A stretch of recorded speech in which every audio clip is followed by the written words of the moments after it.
Hi everybody, I'm Kevin Ferguson and I've got Scott Gibbs with me today.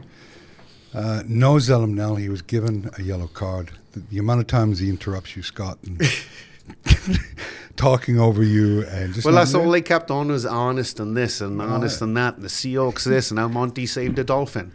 Well, that was pretty impressive. Oh, I care. Come on. That dolphin was so cute, you know. Anyway, no Zels. Couldn't for love or money get him on today.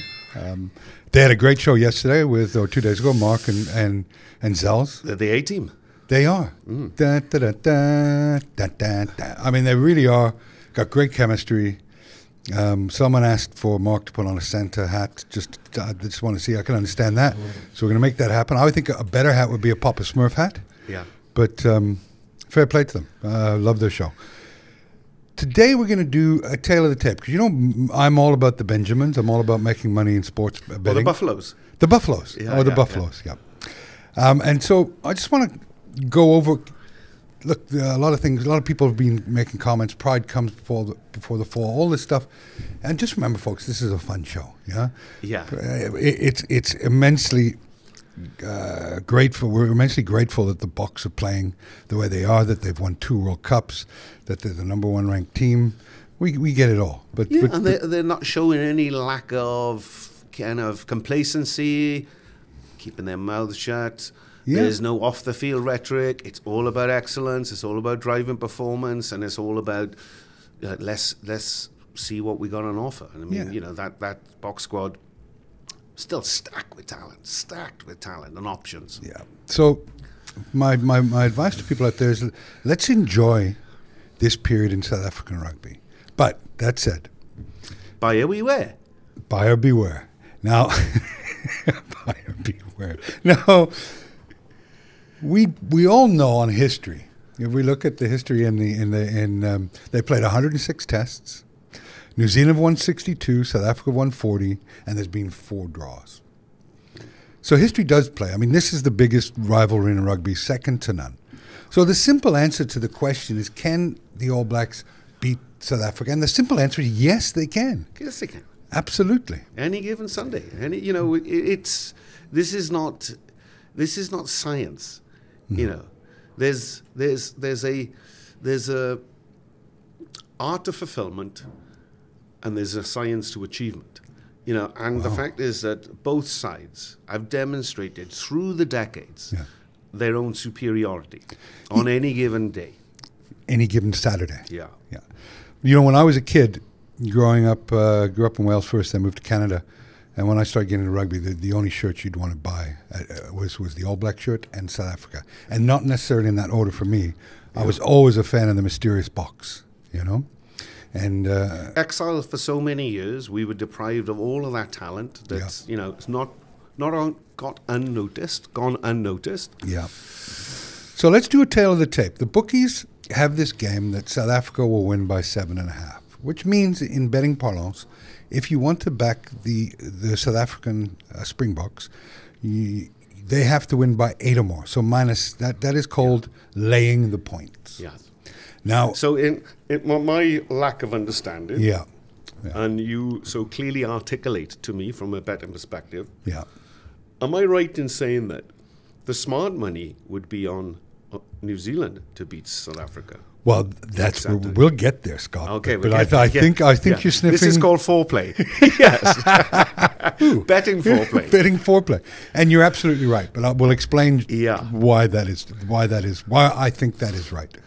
I wouldn't bet the house on it, but that's where I'm leaning. Let's go. Let's look at the front 3. So let's weigh the teams. We're going to do a top trumps on where the All Blacks and the Boks stand. Yeah. Is that? Yeah. Am I correct in that? Yeah. Let's see who gets put up the things. Who gets the tick there? Who's better? You know. We'll see where it lands. Yeah. And I'll explain maybe the betting where I'm leaning, and where I think people should be leaning, because I think the market will move closer this week and certainly next week. The front 3. Who would you say has the better front 3, and why? Answer Springboks. Yeah. And why? Well, I've never been in a scrum in my whole life. I asked Oz Durant last weekend. Yeah. The quiet moment. can you describe me what it is like to be in an international scrum? You know, what hurts? You know, and he talked about the pressure in his thorax and sometimes on the chest, dependent on, you know, the way that the battle goes. What's a thorax? Wasn't that a movie? But for someone who was 6'3" and 240, you know, I mean... I'd say more like 250. Yeah, that's... I got it. I got it where the pressure points come. And for me, that is easily translated, you know, even if I look in the last kind of 18 months, 24 months of Bok rugby, is that clearly there's a dominance and a depth in the front three. Yeah. Yeah. So, and perhaps there's enormous divide between the two of them. In my opinion, yeah. Well, I think that I'm leaning in your opinion. I've never been in the front row either, thank God. But when you look at the quality, it's like you said, I asked you why you went. Well, it's obvious, isn't it? I think there's a strength, there's a technique quality, there's a fundamental understanding quality that supersedes the opposition front three. Yeah. I think there's a huge gulf in experience, which translates. That said, though, it only comes into play when there's a scrum, when there's an error. Yeah. You know, if there's a fumble in the ball, there's an error. Yes. That's maybe not the case. Maybe not the arm wrestle that we see in Johannesburg next week. No, because if it's a low error game, the ball's kept on the field for the obvious reasons, because there's plenty of potency on both sides of the field, attack and defence, that surely the All Blacks would be looking to minimise errors. For sure. To keep that out of the game. Yeah, out of the game. But that said, Bud, when I look at you're looking at props playing more than just scrum. You're looking at them as battering rams for pop-up passes and in tight phase rugby. You know. And again, level of production from 1, 2, 3, and 16, 17, 18 come off the bench. There's a huge divide. Yeah. So we're giving that to South Africa. Giving that to South Africa, no debate. Yeah. No, I don't think there's a debate. No.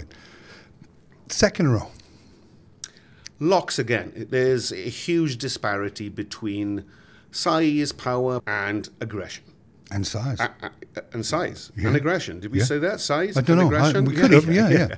But that counts. We talk about the locks. We talk about the boiler house. Yeah.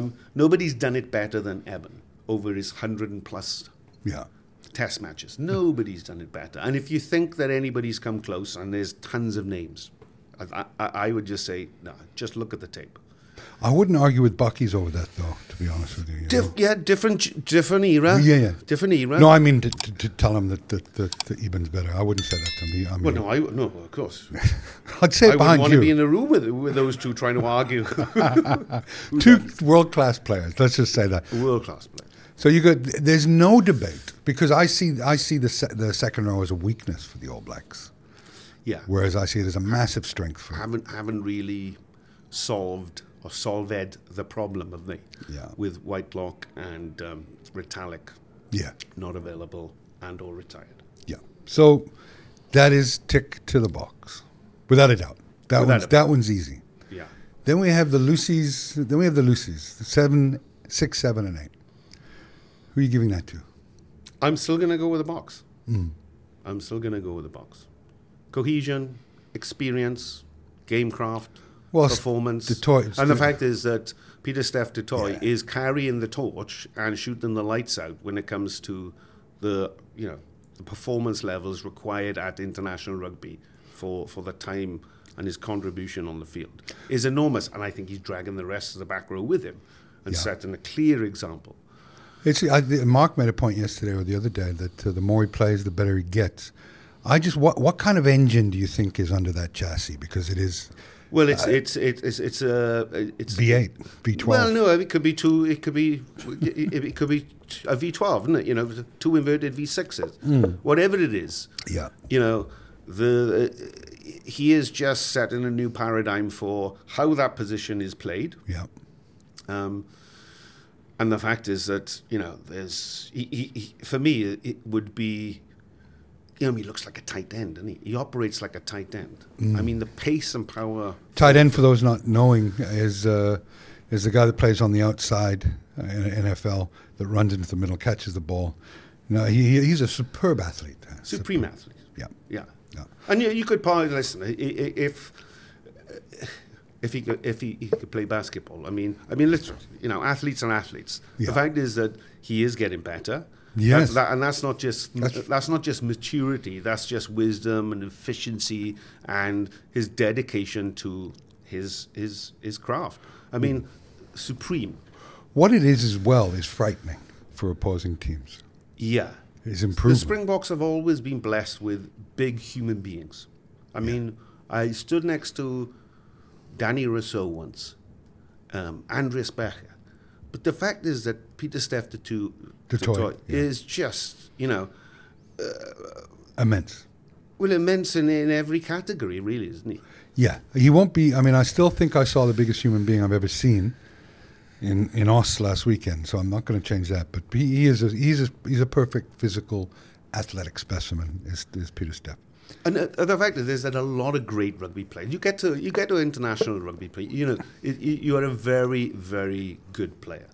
So some move into iconic status because of moments during their career that they can replicate time after time, that just gives them that kind of greatness. Peter Steph's already on that journey because, as I said, he's just changing the way that this position is played because of the higher level of production. Yeah. Both sides of the ball, its contribution. And the fact is that we saw him, remedy and go into the lock position and just shoot the lights out. So they have flexibility there as well, How many players can do that? Yeah. No. And you've got to see a Khaleesi who is inspirational for country, for the team, and also saves his best rugby for the Boks. Yeah, a calming influence. Yeah. In the context of how the game is managed. Yeah. I think he beautifully amplifies and resonates with what Bok rugby is before the game. I love the chanting. I love the emotion. Yeah. And I think people engage in that. And I think it's, again, production on the field, no question. I'm hoping that Jasper Visa comes in, so there's another added element of go forward, inertia, cross the gain line. Again, high level of work rate, huge work ethic. So that just, for me, galvanizes that back row. Tick for the Boks again. So tick, tick, tick. Now here's the question that I have to ask before we go on to the backs and scrum half. Is we both played rugby, and you know that when you have front football, it makes life easier for the backs. It's easier to drive the bus. Yeah. So let's just park that comment for a second. So now at scrum half, and I think this is where you're going to have some problems with the Boks, is who would you give the scrum half tick to? Well, I think since the end of the World Cup, and there's no doubt that Faf has been a tremendous asset for the Springboks. Yeah.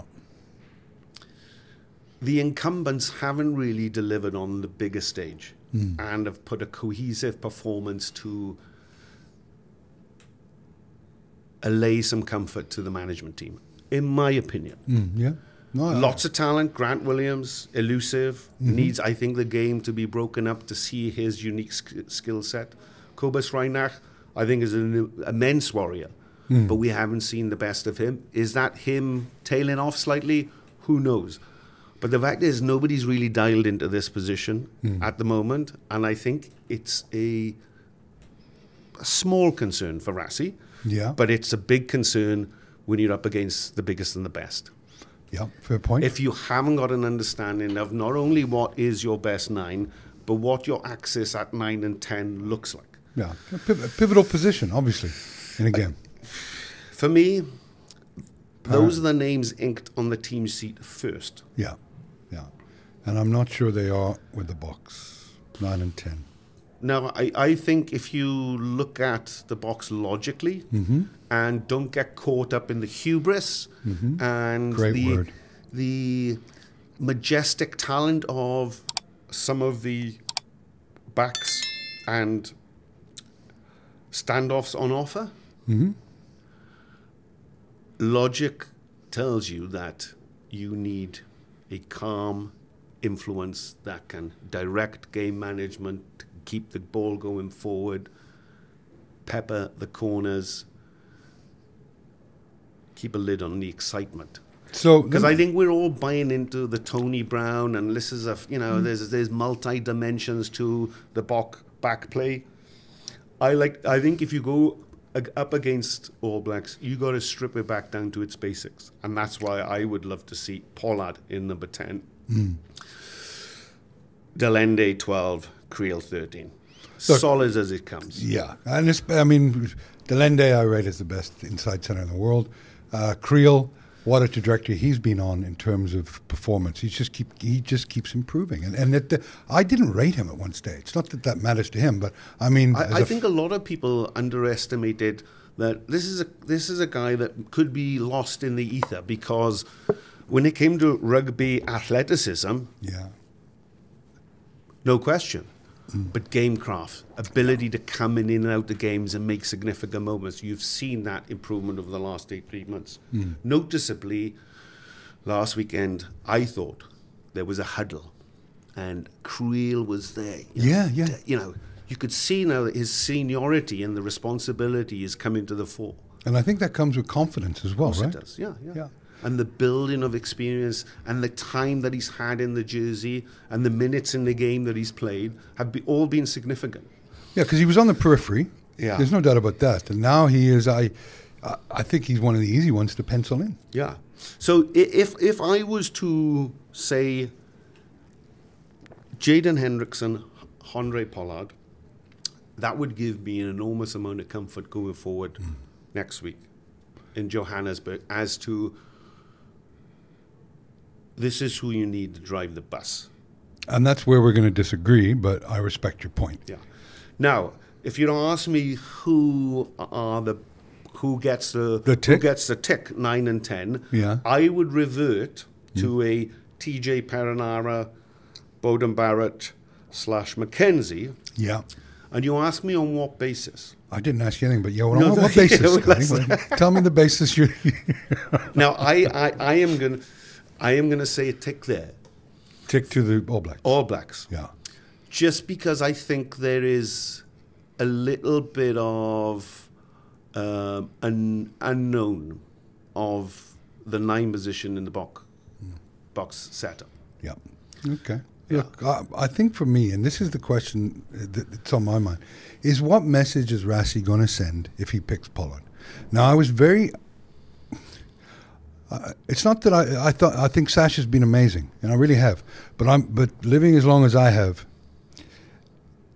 I'm always weary to put Dan Carter moniker or some legend moniker on Sasha, because I think you mentioned that he'll become his own, and he's got that confidence. Yeah. But I've been disappointed in his last 2 performances, simply because his kicking, the drop pass, and I think you've got to stick with him in this game and bring on Pollard. Though I don't believe that's what will happen. I think you'll get your wish, and I think that Pollard will start. But I'd like to see, because if we're all about experiment, we know what Pollard can do, but we don't know what Sasha can do against the All Blacks. We haven't seen what the ceiling looks like for Sasha, have we yet? No. Lack of concentration, as you said. It was a simple layup. Just needed 2 hands on the ball, but the Maverick and the Chancer inside his head wanted to do it the Flash way. Now, that's why I say you have to eradicate all of those tiny little elements when you're up against the All Blacks. Yeah, because you're not going to... And your criticism, just to cut in there, is that from the run play option, I've not yet seen the value of his inclusion. Defended brilliantly well. We've seen him in counter-attack. Yeah. His contribution in the game, you can't criticize that. No. But when it's at the biggest stage, with the biggest games, you need to show composure and control in abundance. Yeah. and you need to eradicate all the external noises, because I know there's a lot going on off the field, etc. That causes me a little bit of distress, because no distraction policy. Yes. And that's why I would say Pollard. Yeah, take his phone off him, turn it off. Turn it off. So you've got the tick for the All Blacks? I'm ticking. And this is not player for player. I'm just saying that I think Robertson will go back to basics. Yeah. We have to give it context. Yeah. The backs coach has left. Yeah. So the All Blacks backs against the wall. Mm-hmm. There seems to be a lack of chemistry and a disagreement in the ideology as to how the All Blacks want to play. And I think that's been prevalent in my own eyes. When I say trust my eyes. Yeah. Too easy to read, too predictable. Now, I think that's a Robertson thing. I dare say there may be some player chatter, senior player chatter in his ears saying, listen, we are better than this. We don't like this policy. So the new schemes, the new coaches does take a time to bed in. But as we know, progress has no patience. You got to make tough decisions right here, right now. Yeah. And no better decision to make before you leave for the South African shores is that you're going to have to leave it up to the assistant Scott Hansen and Tamati Ellison, the contact skill coach, and their senior players. Yeah. And I'm sure Scott Robinson has an idea of what he wants to do as well. So I'm not reading too much into that, but so you've given the tick to the 9-10 to New Zealand, and I think I can't argue with you on any of those things. In the backs now. Let me just finish on this. Okay, I'm sorry. The reason I'll give it the All Blacks becoming I will say that if it is TJ Penana, Beauden Barrett, I think they will have a more integral, influential role to play in the outcome. I think if Rassie goes with Sasha and or another at 9, I think that might be the undoing. Not in a huge way, but I just think if you lose that continuity and cohesion and a lack of understanding, we've seen it how it felt in the first Test match against Australia with Kobach around, putting Sasha back in the pocket, retreated and then maybe play more of an aerial game. I think going back to basic simplicity and this run play option, I think Pollard offers a better, better ability and give the Springboks the better chance to win by simplifying it. He's certainly, a business term, he's a safer pair of hands. Safer pair of hands. Yeah. So, I get your point. Let's get on to the backs now. Yeah, the midfield win for me is the Springboks. Just what you said earlier, you mean? Yeah. Consistency, repetition. You are what you do repeatedly. These guys are just immense when it comes to work rate. Both sides of the ball, attack and defence. Yeah. No frills with them. It's high elbows, high knees. Good go forward ball, gain line dominance, and that's where I see that being won. We just very much like the New Zealand back row. The midfield has struggled in a malaise of who is the best combination. And sadly, those who have participated have probably been lost in the lack of understanding as to the game plan as what their roles and responsibilities are. Yeah. Yeah, I agree with that. And that's a tick to South Africa. Yeah, so, we got the front row, we got the locks, we got the back row, we got the midfield, 4 ticks for the Springboks and 1 tick for the All Blacks, yeah. Coach?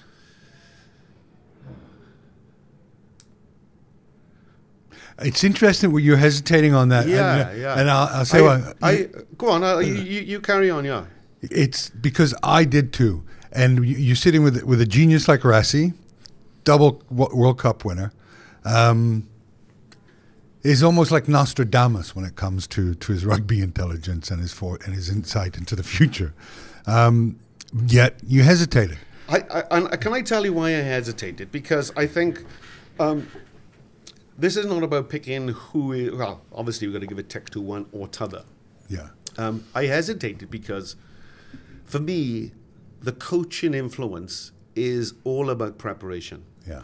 Their actual game day interference and interface and decision making on the field is almost taken away from them. Yeah. So it's all about preparation. Who gets it right? You know. Yeah. And that's why I think this, you know, clearly lands to Rassi because of his history and his big game history. Yes. And Robertson, whilst clearly, you know, 80% win record with the Crusaders. Yeah. When you're a coach and you manage a team on a weekly basis and you have access, so you understand all the body language and the nuances of doing that. When you're an international coach and you only have access to them for 2 weeks at a time and so on, it's difficult to impart all of the wisdom and knowledge that you have. Yeah. Now that will take time, and over time we'll get to see that influence being transacted into the way that they perform. Yeah. I understand the hesitation. And my hesitation came from thinking that once the whistle goes, the game's on, how much influence do they have then? Yeah. And I have to give it to Rassi because he's the GOAT of coaching in Rugby World Cup right now. So that's another tick to yeah, and we got the back three now. So we got the back three, the last, and I think there's enormous parity in the context that South Africa's back three have, or whoever, the ideology of the back three in attack and defence, and also what we've seen of late in counter-attack has been highly impressive. Just their kind of conversion rates of doing the right things and so on and so forth. Rather than just soaking up pressure and relieving pressure, they've almost turned that on their head and been the aggressor. So I love that from a Bok perspective. I don't think there's two harder wingers working in the game than Talea and Reese and Caleb Ralph at the moment, because they're almost playing defensive football. Yeah, they're almost playing like extra back row. Maybe because they haven't got the cattle, they haven't got the muscle, they're relying too much on these relievers taking scoots from a ruck and so on and so forth. So I'd like that to obviously be minimised so you can see them in their full glory and full colour on the 15-metre channel and 5-metre channel, like we did last week against Argentina, where there was squareness, there was depth, and there was the All Blacks of old that we come to understand, where they understand how to preserve space in the middle of the field to exploit opportunity and space on the outside of the field. Yeah. That's, again, where I think Robertson will have to be acutely sharp going into the Johannesburg test. So I kind of... You're ticking... I'm ticking both there. Okay. And also, I will say that from a strike force perspective, whilst the Springboks have, their inimitable bomb squad interventions, I just think from a strike individual turn the game on the head, the All Blacks win that from a 5-3 split on the bench as opposed to a 6-2 split on the box bench. Yeah, look, it's I'm asking you for the measurements. Yeah, and I can't disagree with a lot of what you're saying. How much will altitude play? Who does that benefit? Also, because the last few games, we're trying to articulate a scientific kind of who does it better, but the fact is that when you've seen the All Blacks turn up to Ellis Park, you haven't seen them fall off the radar at the 60-minute quite the opposite. I think they've won 3 of the last 4. Yeah, and I've seen them finish strong, and I think we talk about superior conditioning, but that's also a mindset. And I think, the mindset has to be, from the All Blacks perspective, is, again, strip it back to the bare essentials. Let's not be predictable. Let's be bold. Yeah. When we come to our exits, let's not rely on just the line box kick. Let's look at other options, whether we put a fade ball into the 10 and we use a left-footed wiper and or right, or, again, push the ball one player further, and maybe there's a little dink and dunk or a bird ball there, just to keep the Springboks guessing, because at altitude if you are disciplined in the middle 30, it's going to be a huge advantage to you when it comes to the finals reading the scoreboard. Yeah. Sadly, because of altitude, you can push that middle 30 out to 45 because someone like Pollard or Sasha, if you are turning the ball over or you got a penalty in your own 30, 25, 30, you can still clear 50 meters and then put the pressure on the opposition. So discipline and dedication to this dominance in the middle 30 about being error-free is going to be clinical and key for the All Blacks to upset the Springboks. Okay. So you take into account a couple of other things. The intangibles. One is the history that these two teams share. This is a true heavyweight competition. Yeah. And I think the average between these two, is something like three and a bit. 3.66. Good guess. Yeah, 3.66. So over 102 games, is it? 100 You slice and dice how you want it. 106 games. Baked games. into this kind of 100-year epic, titanic battle that these two teams have. Notwithstanding, there's one out-and-out favourite at the moment. Look, this is what New Zealand have done well, is they've deflected any pressure onto themselves. They've done it themselves, and the bookies have done it for them. Yeah. They've said that, them to win is 3-1 almost. And, you have the likes of maybe Mark and Zelly and those in New Zealand going, this is the start of the demise of the All Blacks. Is it bollocks? No, it's let's just be honest. It's just not. 18 months ago, Foster was vilified. He was about to be fired. Yeah, and they appointed his successor. Yeah. They still got to the World Cup final. Yeah. They still played incredible football. They beat Ireland. Yeah. So. Yeah, look, it's I don't buy into it quite yet. Look, in my opinion, and opinions are like assholes. Everyone has one. My opinion is simply that this is a pure vintage Springbok team. Yeah. You've got, how many Hall of Famers do you think are playing on that field? Cheslin Colby, Ebenezer Itzebeth, possibly Malcolm Marx. Yeah, no. I think that's a shoe-in. That's a shoe-in. Yeah. Who else? You got Mal Herber. Is he playing? Yeah, Kitsy. Yeah, I mean, all worthy of the green jacket, No, but I mean, when do you get a team with that many Hall of Famers? If you look at a Hall of Fame draft class example, I mean, it could be 6 or 7 of those guys, for the next 5-10 years. Yeah. So such is their vintage, and unfortunately, for the All Blacks, their vintage, their last great vintage, we all know who played in that team, so I won't go into any detail. And we just happen to be in a great vintage and Australia playing like box wine, a box of wine. Yeah. Well, we talk about the great All Blacks, the ABs. At the moment, it's Ardie representing the A and the Barretts representing the Bs, isn't it? Yeah. Because Scotty Barrett comes in now, which will obviously galvanise the front five. Yeah. The Barrett backs Geordie, Bowden, and Bowden more so. Yeah. They're just bringing intellectualism to the game that, sometimes is unplayable. But the fact then you go look at Talea, Ralph Jordan, Reece, Caleb Clark, there's a lot of weapons. So it is, how do you isolate those weapons, get them man on man against their opposition? Because I think when you look at that type of powerful talent, there's only one outcome. Yeah. And that's the isolation, and that is the coaching expertise to be playing in the right field positions, but creating the right shapes.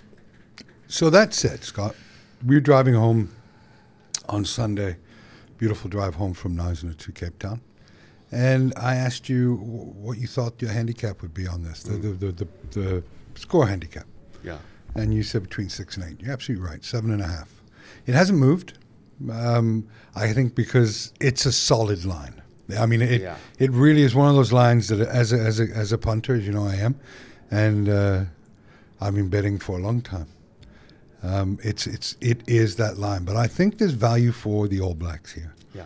Simply based on history, simply based on the intangibles, on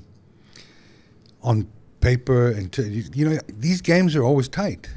So are you saying to me, week Saturday, Yeah. put your Boks jersey on, get excited about the Boks beating the All Blacks, but put a little bit of money on the All Blacks as the win. No. So you have a win-win situation. Well, that's different. I would look. If I was a Springbok fan, when my team's playing in the playoffs in the NHL, all those things, I always bet against them, always, just to jinx myself. Yeah.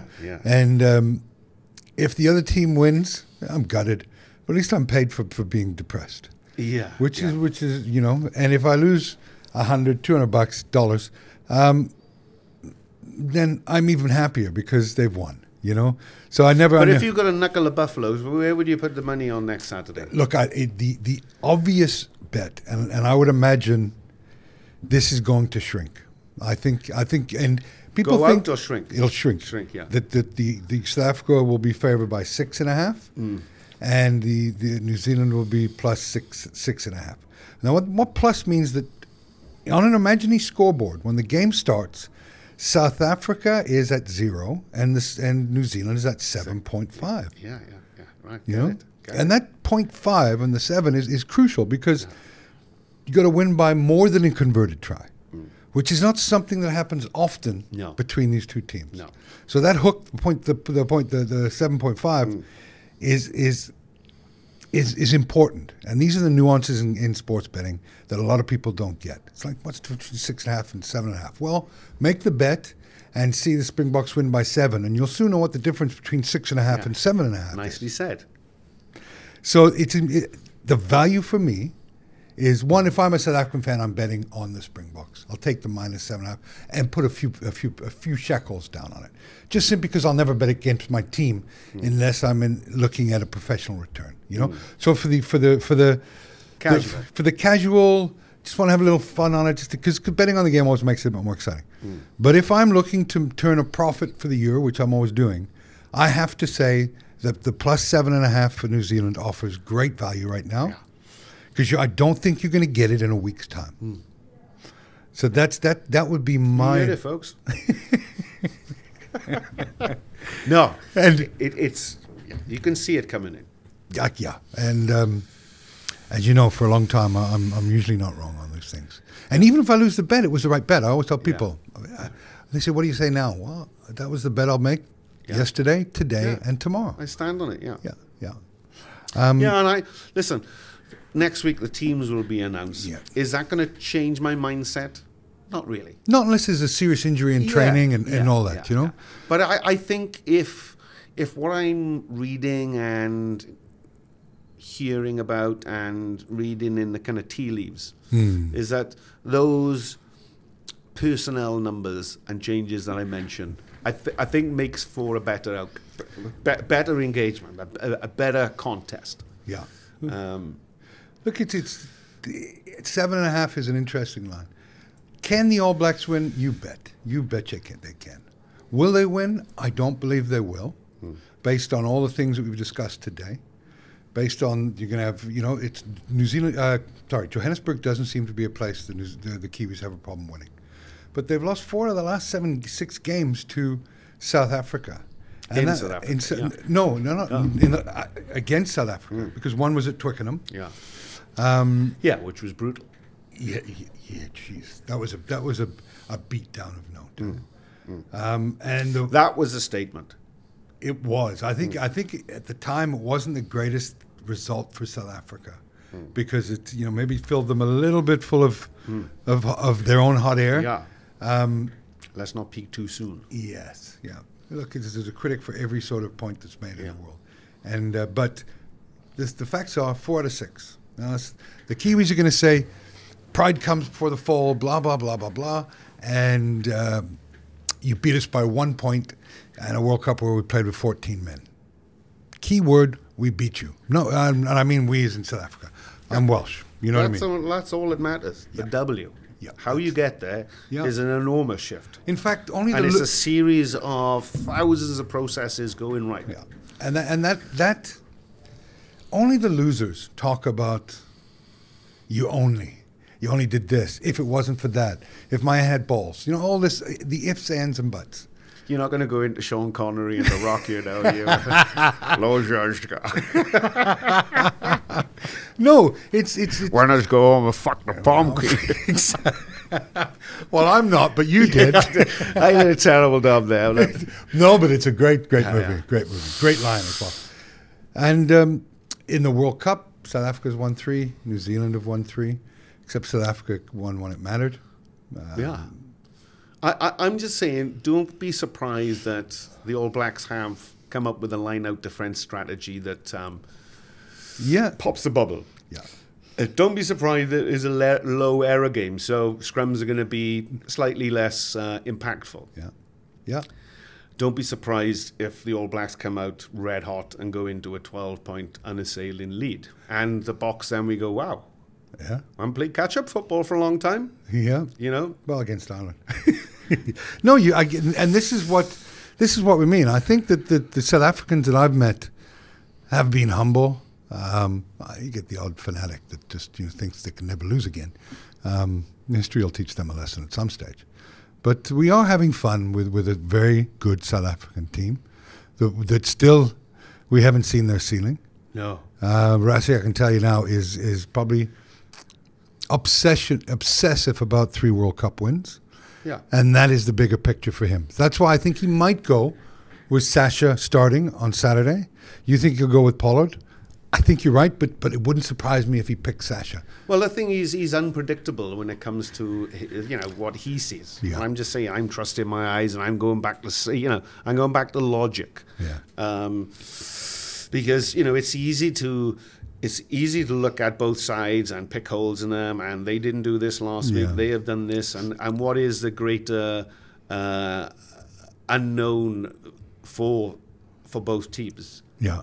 And next week, Scott, I will tell people who have the best odds on this game, where to put your money, and but not look. This isn't a mortgage bet. This isn't you're betting your child. This by all accounts is not a green light special. It's a bit of a hazard. Just an orange like a $3.99 buffet type offer. It's maybe $4.50. I mean, but it's no bigger than that. It's like you don't throw the house at this thing. We're all about responsible gambling, and it's baby steps. Yeah. Baby steps. Yeah. And I'm all about responsible selection, and I think that's where I stand in it. You certainly are, bud. Anyway, it's been a great show. If you enjoy the show, and even if you don't, like and subscribe. And we'll touch on it again next week. We'll have a bit more information.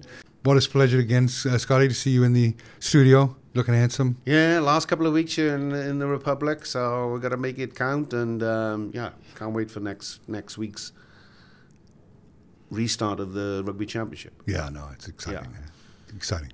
Anyway, have a great weekend or week. It's Thursday today. Anyway, have a great weekend, and we'll see you check in on Monday. Yeah, thanks, Scotty. Thanks very much.